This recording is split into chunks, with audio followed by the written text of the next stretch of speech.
اللہ نے تمہیں پیسے دیے ہیں, نئی گاڑی تم نے خریدی ہے, چھوٹے بچے کا جوتا کیوں باندھ دیا آگے تم نے؟ جوتا باندھنے سے اگر یہ ایکسیڈنٹ سے, حادثے سے گاڑی بچ سکتی ہوتی ہے تو پھر پاکستان کے جتنے پی آئی اے کے جہاز ہیں سب پر باندھ دینا چاہیے, سب پہ جوتے لٹکے ہوئے ہیں. عجیب تم نے فلسفہ تراشا.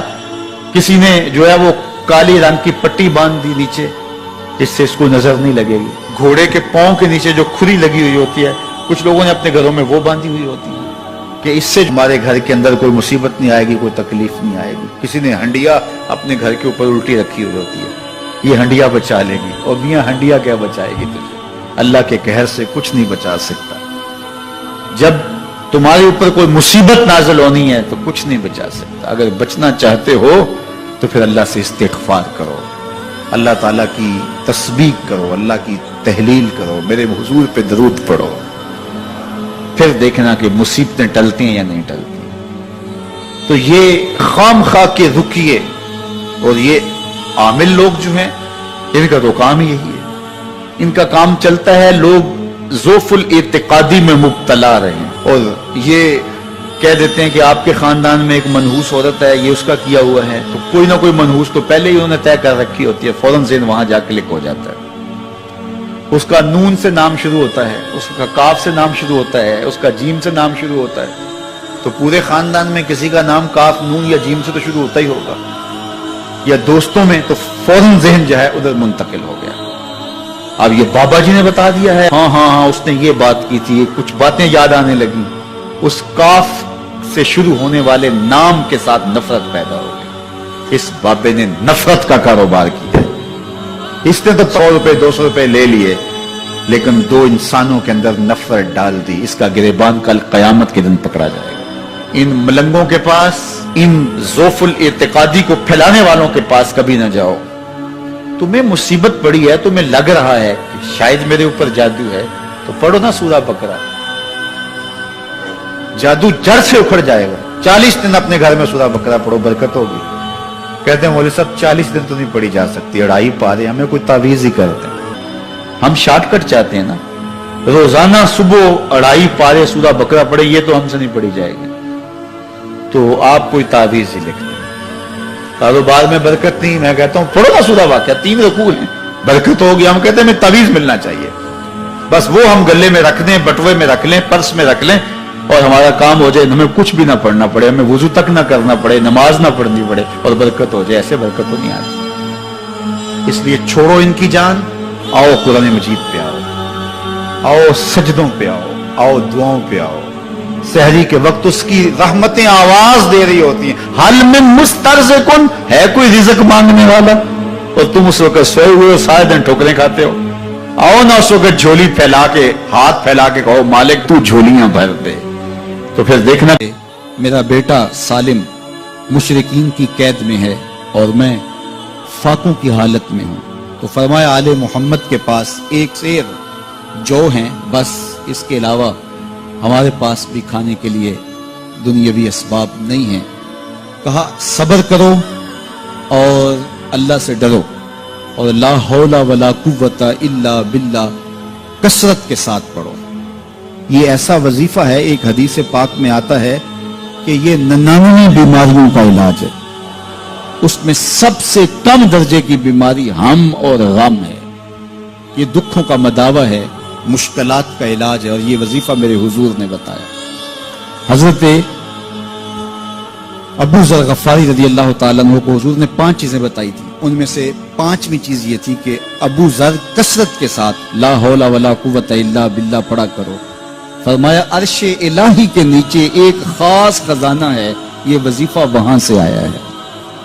یہ زندگی میں معمول بنا لو, جب پھنس جاؤ, مشکلات میں آ جاؤ تو لا حول ولا قوت الا باللہ پڑھو, اللہ راستے کھولے گا.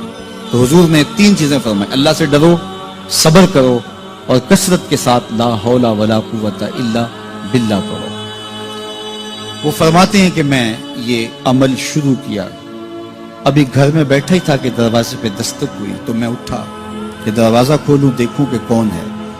تو دروازہ کھولا, دیکھا میرا بیٹا کھڑا ہے اور اس کے پیچھے 100 اونٹ کھڑے ہیں. تو میں نے کہا کہ تم اور یہ اونٹ؟ کہا مجھے موقع لگ گیا, میں ان کی قید سے بھاگ آیا. وَيَرْزُقْهُ مِنْ حَيْثُ لَا يَحْتَسِبُ، وہ تمہیں وہاں سے رزق دے گا جہاں سے تمہیں گمان بھی نہیں۔ اس کے ہو کے تو دیکھو، اللہ اکبر، اللہ کے ہو جاؤ تو پھر وہ تمہاری ضرورتوں کا کفیل ہو جائے۔ فرمایا حضرت عبداللہ ابن مسعود رضی اللہ تعالیٰ عنہ نے کہ کسی شخص کو فقر و فاقہ آ جائے تو وہ لوگوں کو بتائے کہ میں آج کل بڑے مشکل حالات میں ہوں، ہر وقت لوگوں کو بتاتا رہے تو اس کی مشکل بڑھے گی، اس کی مشکلیں آسان نہیں ہوں گی اس طرح۔ اور اگر وہ اپنی اس مشکل کو کسی سے شیئر نہ کرے بلکہ مصلی بچھا کے اپنے رب سے کہے کہ مالک فقر و فاقہ آ گیا ہے اور اس کا علاج تیرے پاس ہے، اس مرض کا مداوع تیرے پاس ہے۔ حضرت عبداللہ ابن مسعود فرماتے ہیں کہ رسول کریم نے فرمایا جلد یا بدیر اللہ اس کو مالا مال فرما دے۔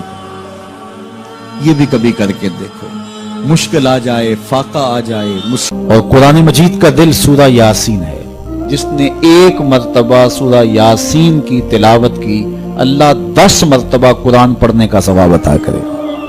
اور کتنا بڑا اجر ہے، آپ ایک سال میں بھی شاید 10 قرآن مجید نہ ختم کر سکیں اور سورہ یاسین پڑھیں تو 10 مرتبہ قرآن مجید پڑھنے کا ثواب نصیب ہوگا۔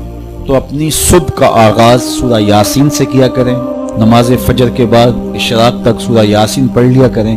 سورہ یاسین اگر آپ پڑھ کے اپنے دن کا آغاز کرتے ہیں آپ کا سارا دن خیر سے گزرے گا۔ اس دن اگر کاروبار کریں گے تو برکت ہوگی، اس دن بہت ساری بیماریوں سے، آفات و بلیات ارضیہ اور سماویہ سے بچے رہیں گے، لوگوں کے شر سے، حادثات سے محفوظ رہیں گے۔ میرے حضور نے ارشاد فرمایا قرآن مجید میں ایک سورت ہے جس کی 30 آیات ہیں، اگر کوئی شخص اس کی تلاوت کرتا ہے تو وہ سورت پڑھنے والے کی شفاعت کرتی ہے، اور اتنی بار شفاعت کرتی ہے کہ اس کو بخشوا کے چھوڑتی ہے۔ وہ سورت کون سی ہے؟ وَهِيَ تَبَارَكَ الَّذِي بِيَدِهِ الْمُلْكُ، یہ سورۃ الملک ہے، 30 آیتیں ہیں۔ جو شخص اس کی تلاوت کرے یہ اتنی بار سفارش اللہ کی بارگاہ میں کرتی ہے کہ اپنے پڑھنے والے کو بخشوا کے چھوڑتی ہے۔ تو اپنے دن کا آغاز سورہ یاسین سے کریں اور اپنی شب کا آغاز سورہ ملک سے کریں۔ سونے سے پہلے سورہ ملک کی تلاوت ضرور کر لیں، انشاءاللہ اس سے رات برکت سے گزرے گی۔ جس نے ایک دن میں 100 مرتبہ سبحان اللہ و بحمدہ پڑھا، کتنی مرتبہ؟ 100 مرتبہ کیا پڑھا؟ سبحان اللہ و بحمدہ، فرمایا کہ اس کے گناہ سمندر کی جھاگ کے برابر بھی ہوں تو اللہ معاف فرما دے گا۔ تو یہ اپنے وظائف میں شامل کر لیجئے، سبحان اللہ و بحمدہ۔ اور حدیث بخاری ہے کہ 2 کلمے ایسے ہیں جو اللہ کو محبوب ہیں اور زبان پر مشکل نہیں، زبان پر بڑے آسان ہیں، اور جب میزان پہ رکھے جائیں گے تو پلڑے کو جھکا دیں گے، بڑے بھاری ہیں میزان پہ۔ وہ 2 کلمے یہی ہیں، سبحان اللہ و بحمدہ، سبحان اللہ العظیم۔ تو اگر اس کو 100 مرتبہ روزانہ پڑھے تو سمندر کی جھاگ کے برابر بھی گناہ ہو تو اللہ معاف فرما دیتا ہے۔ اللہ فرماتا ہے ما یفعل اللہ بعذابکم، وہ تمہیں عذاب دے کے کیا کرے گا؟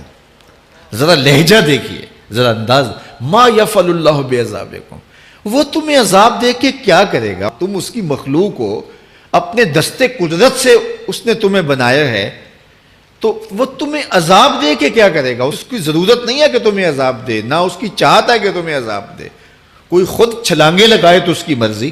فرمایا کہ ما یفعل اللہ بعذابکم، وہ تمہیں عذاب دے کے کیا کرے گا؟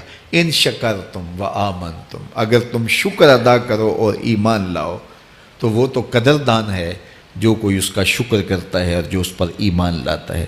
تو اللہ اس کے لیے عذاب نہیں رکھا، اس کے لیے رحمتیں رکھی ہوئی ہیں۔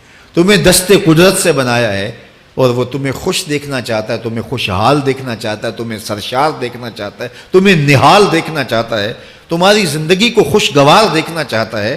تم نے اپنے آپ کو خود اپنے اعمال کی وجہ سے مصیبتوں میں ڈالا ہے، تو کہا شکر کرنے کی عادت ڈال لو، دیکھنا پھر اللہ تعالیٰ جل شانہ کی رحمتیں تمہارے اوپر کس طرح اترتی ہیں، اس کی نوازشیں تمہارے اوپر کیسے برستی ہیں۔ توکل اگر ہم سیکھ جائیں تو توکل ایک ایسی دولت ہے کہ جو خوشحال زندگی کی ضمانت بنتی۔ جب ہم اللہ پر توکل نہیں کرتے اور ہم سمجھتے ہیں یہ سب کچھ ہماری محنت کا نتیجہ ہی ہوگا، اور نتیجہ جب نہیں آتا تو پھر ہم بے چین مضطرب ہو جاتے ہیں، اور جب ہم اس پہ توکل کر لیں تو پھر ہمارا صرف اتنا ہی کام ہے کہ میاں ہم یہ کام کر رہے ہیں، بس یہ حکم، ہم بیج بو رہے ہیں، بس یہ حکم ہے اور بو رہے ہیں، باقی اس پہ بھروسہ ہے، یہ کام اس کا ہے کہ اس نے اس کو اگانا ہے، اس کے اوپر پھل لگانے ہیں۔ تو جب اس پہ توکل ہو جائے تو بندہ سوکھا رہتا ہے، ورنہ بندہ مشکل میں مبتلا ہو جاتا ہے۔ بسا اوقات ایسا ہوتا ہے کہ بندہ ایک منصوبہ تیار کرتا ہے، اس کا عملی نتیجہ اس کو سامنے نظر آ رہا ہوتا ہے، لیکن نتیجہ بالکل الٹ جاتا ہے۔ سید علی المرتضیٰ فرماتے ہیں میں نے اپنے ارادوں کی شکست سے ہی اپنے رب کو پہچانا ہے، کہ میں ایک منصوبہ تراشتا ہوں کہ یہ اور یوں ہوگا اور وہ ہونا چاہیے، لیکن نتیجہ وہ نہیں آتا، تو کوئی طاقت ہے اس کا جو نتیجہ بدل دیتی ہے۔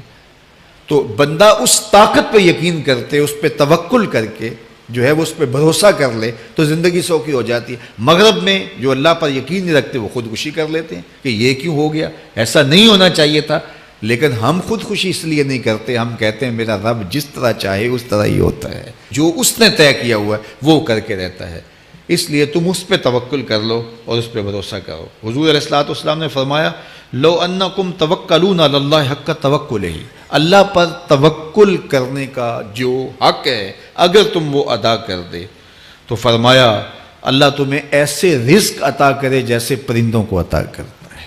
ہمارا تو کاروبار ہے، یہ فیکٹری ہے، یہ دکان ہے، یہ ہماری نوکری ہے، ہم نے یہاں سے کمائی کرنی ہے۔ پرندوں کا کوئی کاروبار نہیں ہوتا، کوئی نوکری نہیں ہوتی، کوئی ٹھیا، کوئی اڈا نہیں ہوتا جہاں جا کے انہوں نے رزق کے لیے کوئی آغاز کرنا ہوتا ہے، بلکہ حضور نے فرمایا تغدو خماسا وتروح بطانا، جب وہ صبح گھر سے نکلتے ہیں تو خالی پیٹ نکلتے ہیں اور انہیں کوئی اپنی منزل کا تعین نہیں ہوتا، جدھر خیال آیا اڑ گئے ادھر، لیکن کبھی ایسا نہیں ہوا کہ شام کو خالی پیٹ واپس آئے ہوں، کہا وہ پیٹ بھر کے آتے ہیں۔ باہو بولے بن توکل پنچھی اڑ دے، خرچ نہ پلے زیرا ہو، جب گھر سے اڑتے ہیں تو ان کے پلے نہ کوئی خرچ ہوتا ہے، نہ راس المال ہوتا ہے، نہ کوئی اوزار ہوتے ہیں، نہ کوئی ہتھیار ہوتے ہیں، کچھ بھی نہیں ہوتا، یوں ہی گھر سے نکلتے ہیں، کبھی بھی خالی پیٹ نہیں آئے۔